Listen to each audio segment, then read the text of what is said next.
பார்வையாளருக்கு வணக்கம். நம்மோடு நேயர்களுக்காக இணைந்திருப்பவர் முனைவர் மஞ்சுளா அவர்கள். வணக்கம் மேம். வணக்கம்.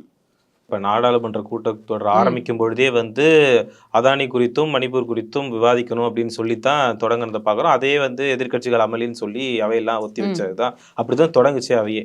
இப்படி இருக்கும் பொழுது இப்போ அதானி விவகாரமோ மணிப்பூர் விவகாரமோ விவாதிக்கப்படலை அப்படிங்கிற மாதிரியான ஒரு செய்தி இருக்குது. அதுக்கு அடுத்து மீண்டும் அதானி பற்றி விவாதிக்கணும்னு சொன்னால் இப்போ ஒரே நாடு ஒரே தேர்தல்னு இருக்குது. அது ஒரே நாடு ஒரே தேர்தலும் இப்போ ஜேபிசிக்கு போனாலும் இப்போ எதுவுமே ஒரு ஃபினிஷ் ஆன மாதிரியே தெரியலையே இப்போ. ஆமாம், இவங்க மக்களினுடைய நலனில் அக்கறை காட்டியிருந்தால் இதை பற்றி எல்லாம் அவங்க உட்காந்து பேசியிருப்பாங்க. இதை பற்றி பேசணும் அப்படின்னு சொன்னால் முதல் குற்றவாளியாக யார் வருவாங்க அப்படின்றது அவங்களுக்கு தெரியும். அதனால் இதை பேசக்கூடாது, பேசாமல் எப்படி நாள் கடத்தலாம் அப்படின்ற ஒரு வேலையைத்தான் இவங்க பார்க்குறாங்க. இது வரைக்கும் நமக்கு உருப்படியான என்ன திட்டங்களை இவங்க கொண்டு வந்திருக்காங்கன்னு சொல்லுங்கள்.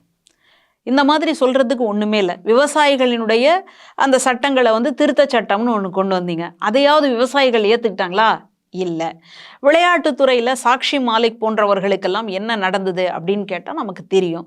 அப்போது மக்களினுடைய நீங்கள் விளையாட்டுத்துறை எடுத்துக்கிட்டாலும் சரி, நமக்கு உணவு கொடுக்கக்கூடிய விவசாயிகளை எடுத்துக்கிட்டாலும் சரி, வேலை வாய்ப்பு இல்லாமல் அங்கங்கே இளைஞர்கள் என்ன பண்ணுறதுன்னு தெரியாமல் அப்படியே திகச்சு போயிருக்கிறான் இல்லையா, அவனுடைய வாழ்க்கை எடுத்துக்கிட்டாலும் சரி, யாருடைய வாழ்க்கையிலையும் பெருசாக ஒன்றுமே மாற்றத்தை உண்டாக்கலை. எல்லாருடைய வாழ்க்கையிலையும் ஒரு மாற்றம் என்ன அப்படின்னா, எப்படி இருந்தனா இப்படி ஆயிட்டேன் அப்படின்ற ஒரு மாற்றத்தை தான் இவங்க கொண்டு வந்திருக்கிறாங்க. அதனால் இவங்க மக்களினுடைய நலனை கொஞ்சமாவது யோசிச்சாங்கன்னா இதை பற்றிய ஆரோக்கியமான விவாதத்தை நாடாளுமன்றத்தில் வைப்பாங்க.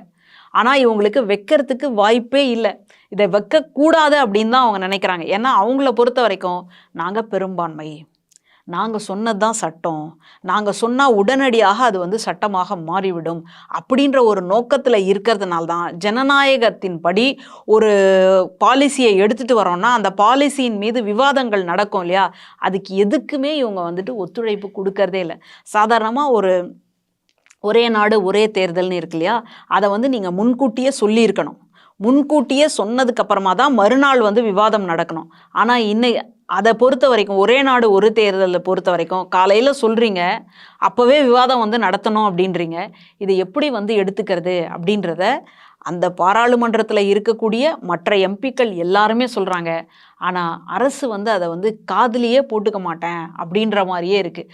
காது கேட்காத ஒரு அரசாங்கமாக அது இருக்கிறதுனால தான் இவ்வளவு பிரச்சனையும் நம்ம பார்த்துக்கிட்டே இருக்கிறோம். அதனால் என்னைக்காவது ஒரு நாள் ஐயோ நம்ம மக்களாச்சே, நம்ம மக்களில் இந்துக்கள் இருக்கிறாங்க, கிறிஸ்தவர்கள் இருக்கிறாங்க, இஸ்லாமியர்கள் இருக்கிறாங்க, எல்லாருமே இந்த இந்திய தேசத்தினுடைய மக்கள் தானே அப்படின்ற ஒரு எண்ணம் உதிக்குமே. ஆனால் அப்போ தான் நீங்கள் கேட்டீங்க பாருங்கள், என்ன இவங்களுக்காக எதுவும் பேச மாட்டாங்களா? அப்படி ஒரு நாள் வரும், அந்த நாள் வரும் அப்படின்னு உங்களை மாதிரி நம்பிக்கையோடு நானும் காத்துக்கிட்டு இருக்கிறேன். இப்போ அமித்ஷா அவர்கள் அம்பேத்கர் குறித்து அவதூறாக பேசுனதுக்கு பலரும் கண்டனங்கள்லாம் தெரிவிச்சிருந்தாங்க. இந்த நிலையில் இப்போ தமிழ்நாட்டில் இருந்தும் நிறைய கண்டனங்கள் வெளிவந்திருந்ததை பார்க்க முடிஞ்சது.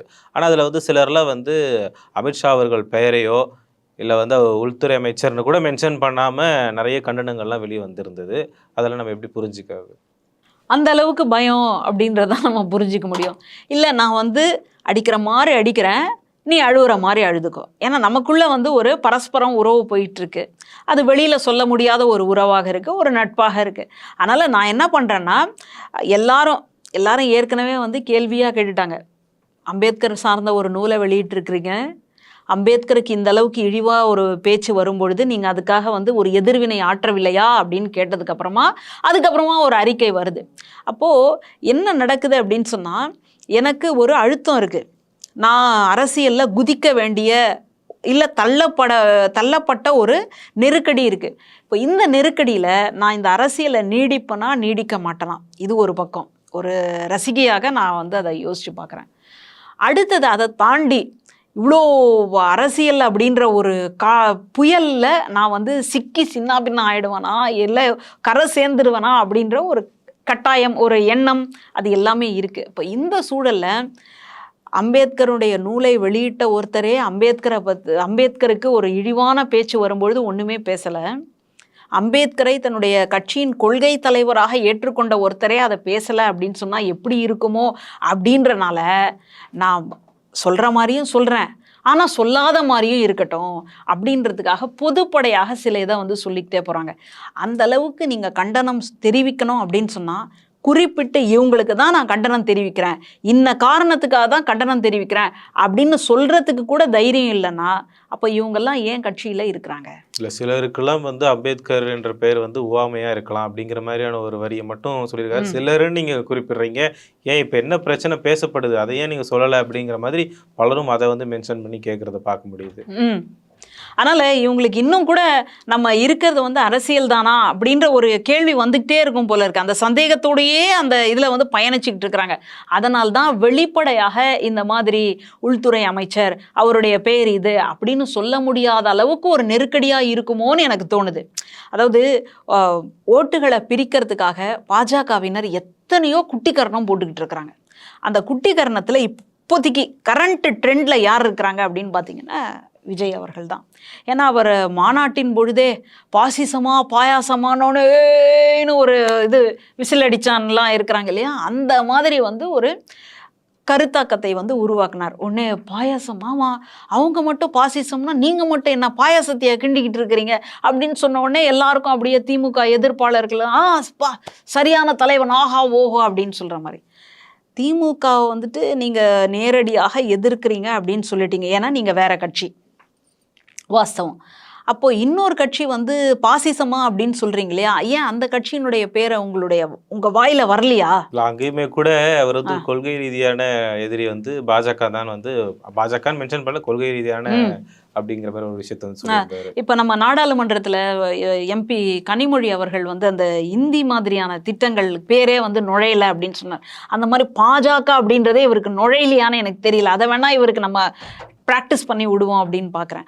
அப்போது அதை கூட உங்களால் சொல்ல முடியல அப்படின்னா, அப்போது உள்துறை அமைச்சரை பற்றி கூட உங்களால் பேச முடியல அப்படின்னா உங்களால் எப்படி அரசியலில் நிற்க முடியும்?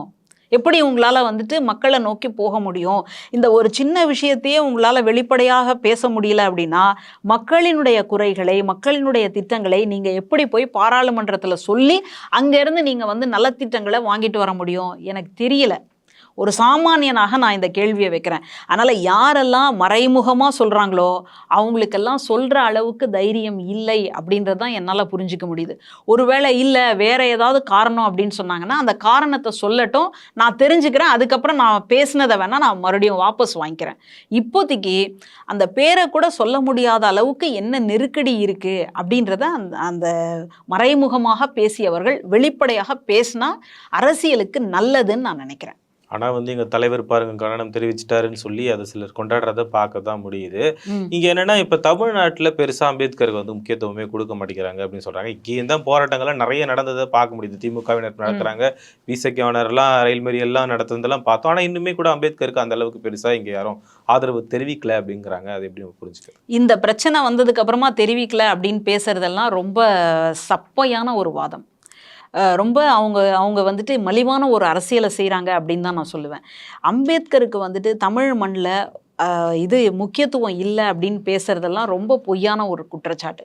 நம்முடைய சட்டக்கல்லூரிக்கு என்ன பேர் இருக்குது அப்படின்றது நமக்கு நல்லாவே தெரியும்.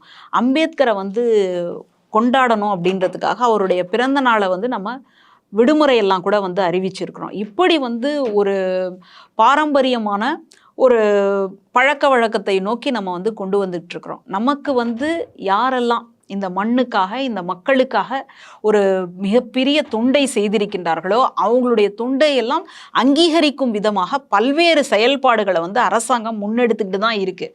ஆனால் அதையெல்லாம் மறைச்சு கட்டணும், ஒழிச்சு கட்டணும் அப்படின்னு முடிவெடுத்துட்டாங்கன்னா அதுக்கு மேலே நம்மளால் ஒன்றுமே செய்ய முடியாது. அதாவது நம்ம ஜெயலலிதா அம்மையார் இருந்த காலத்தில் ஒரு பெரிய புயல் வந்தது. அப்போது வரக்கூடிய நிவாரணத்துக்கெல்லாம் இவங்களுடைய ஸ்டிக்கரை ஒட்டி அமிச்சாங்க இல்லையா, அந்த வேலையைத்தான் இன்றைக்கி வந்துட்டு இந்த அவதூறு பரப்பணும்னு நினைக்கிறவங்க, திமுகவினுடைய செயல் திட்டங்களை வந்து மறக்கடிக்கணும் அப்படின்னு நினைக்கிறவங்க அப்படித்தான் வந்து செஞ்சிட்ருக்கிறாங்க. அதனால் இவங்க சொல்கிறதுல எதுலேயுமே உண்மை இல்லை அப்படின்றது தான் என்னால் புரிஞ்சிக்க முடியுது.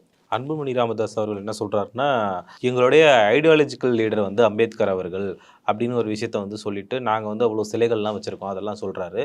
சொல்லிட்டு திமுக வந்து வெறும் அரசியலுக்காக மட்டும்தான் அம்பேத்கர் பெயரை வந்து பயன்படுத்துவாங்க அப்படின்னு சொல்லி ஒரு விஷயத்த வந்து சொல்லியிருக்காரு. அதை நீங்கள் எப்படி பார்க்குறீங்க? இது எப்படி அவரு இது நல்ல மனநிலையில இருந்தா பேசினாரா? இல்ல வேற மாதிரி ஏதாவது தூக்கத்துல ஏதாவது உளறிட்டாரான்னு என்னன்னு தெரியல. நாடக காதல்னு ஒரு கொள்கைய, ஒரு கான்செப்ட்ட வந்து கொண்டு வராங்க. நாடக காதல் உண்மையிலே அம்பேத்கருக்கு ஏற்புடையதா? அம்பேத்கர் வந்து சாதியே வேணாம் அப்படின்னால இந்துக்கள்ல இருக்கிறவங்க எல்லாம் இந்துல இருந்து வெளியேறுங்கன்றாரு. அது எங்க இருக்கு? நீங்க வந்துட்டு ஒரு கலப்பு, அதாவது வேற சாதிக்குள்ள வந்து காதலிக்கிறாங்க அப்படின்னு சொன்னாலே அது வந்து நாடக காதல்னு சொல்லக்கூடிய நீங்க எங்க இருக்கீங்க? உங்களுக்கும் அம்பேத்கர் அவர்களுக்கும் ஏணி வச்சா கூட அந்த கொள்கைகளுக்கும் எட்டவே எட்டாது. அப்படி இருக்கும்பொழுது எவ்வளோ தைரியமா பேசுறாங்க பாருங்க. தமிழ்நாடு இவங்களுக்கு அந்த தைரியத்தை கொடுத்துருக்கு அப்படின்னு தான் நான் நம்புறேன். ஆரம்பத்துல இவங்க ராமதாஸ் ஐயா அவர்கள் வந்து வரும்பொழுது சமூக நீதியை ரொம்ப தூக்கி பிடிச்சு தான் கொண்டு வரார். அவர் வந்து சமூக நீதியை பேசுறதுனால தான் மக்கள் வந்து அவருக்கு பின்னாடி போனாங்க. அதுக்கப்புறம் அப்படி மெல்ல வந்து வந்து வந்து கடைசியில் இன்னைக்கு என்னவா நிற்குது அப்படின்னு சொன்னால், ஒரு குறிப்பிட்ட சாதியினுடைய தலைவராக இன்னைக்கு அவர் மாறி நிற்கிறார். அது சரியா தப்பா அதெல்லாம் அவங்க விஷயம். அதெல்லாம் வந்துட்டு நான் வரல. ஒருவேளை அவர் வந்து அந்த மாதிரியான ஒரு அரசியல் பண்றார், அது எல்லாமே அவங்களோடது.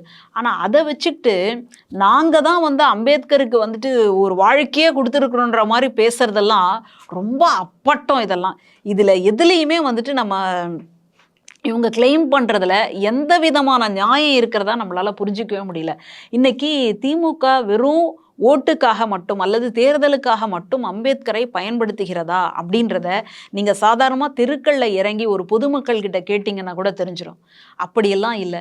அவங்க வந்து இந்த மண்ணில் சட்டத்துக்கு முன்னாடி எல்லாரும் சமம், சமூக நீதி எல்லாருக்கும் இருக்கணும், பெண் விடுதலை வேண்டும், பெண்களுக்கு சொத்துரிமையில் வந்து பங்கு இருக்கணும் அப்படின்னு தந்தை பெரியார் நினைச்சது போலவே அம்பேத்கர் அவர்களும் வந்து அதை கொண்டு வரணும், சட்டத்தில் கொண்டு வரணும் அப்படின்றதுக்காக தான் அவர் நிறைய பணிகளை எல்லாம் செஞ்சுருக்காருன்னு பார்க்குறோம்.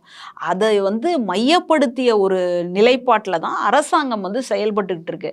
ஆனால் இதை மூடி மறைக்கணும் அப்படின்றதுக்காக இதுக்கெல்லாம் நாங்கள் தான் வந்துட்டு அத்தாரிட்டி அப்படின்னு சொல்கிற மாதிரி அன்புமணி அவர்கள் பேசுவது என்பது ஒரு லைம்லைட் வெளிச்சத்தில் தன்னை வச்சுக்கணும் அப்படின்றதுக்காக தான் பேசியிருக்கிறார். மற்றபடி என்ன பெரிய வந்துட்டு இந்த தமிழ் மண்ணில் அவங்க என்ன அப்படி சமூக நீதியை நமக்கு சொல்லிட்டாங்க, இல்லை பெண் விடுதலையை வந்து எந்த அளவுக்கு அவங்க கொண்டு போனாங்க அப்படின்னு கேட்டால் எல்லாமே வந்துட்டு கேள்விக்குறி தான். நெய்வேலியில் கூட நிலம் வந்து கையகப்படுத்த வேண்டும் அப்படின்ற ஒரு பிரச்சனை. நிலம் எதுக்காக, யாருக்காக கையகப்படுத்த வேண்டும் அப்படின்னு கேட்டால் ஒன்றிய அரசுக்கு. அப்போது அந்த ஒன்றிய அரசு சொல்லக்கூடிய வேலையை இங்கே இருக்கக்கூடிய மாநில அரசு நிறைவேற்றி தரணும், அப்படிதான் இருக்கு. அப்போ மாநில அரசு யாரை அனுப்பும்? காவல்துறையை அனுப்பும். காவல்துறை வந்த உடனே மாநில அரசே உன்னுடைய அராஜகம், நீ வந்து உன்னுடைய கைக்குள்ள தானே இந்த காவல்துறை இருக்கு அப்படின்னா அது சரி. ஆனால் அது யாருக்காக கொடுக்கப்படுது அப்படின்றது உங்களுக்கு தெரியாதா? அந்த அளவு கூட தெரியாம தான் மருத்துவரை படித்து முடிச்சிருக்கீங்களா நீங்கள்? இல்லை நாடாளுமன்றத்தில் போய் உட்கார்ந்துருக்கிறீங்களா? அப்போது எல்லாமே தெரிஞ்சும் எந்த கட்சியோட நம்ம கூட்டணியில் இருக்கிறோமோ அந்த கட்சியில் போய் பேச முடியாமல், அங்கே பேசினா எடுபடாதுன்னு புரிஞ்சுக்கிட்டு அதையெல்லாம் மாற்றி என்ன சொல்கிறாங்க அப்படின்னு சொன்னால், திமுக அரசு தான் மக்களை வந்து வஞ்சிக்குது அப்படின்ற ஒரு பொய் பிரச்சாரத்தை பண்ணார் இல்லையா? அந்த மாதிரி தான் இதுவும் ஒரு பொய் பிரச்சாரம். பார்ப்போம் மேம், உங்களுடைய கருத்து.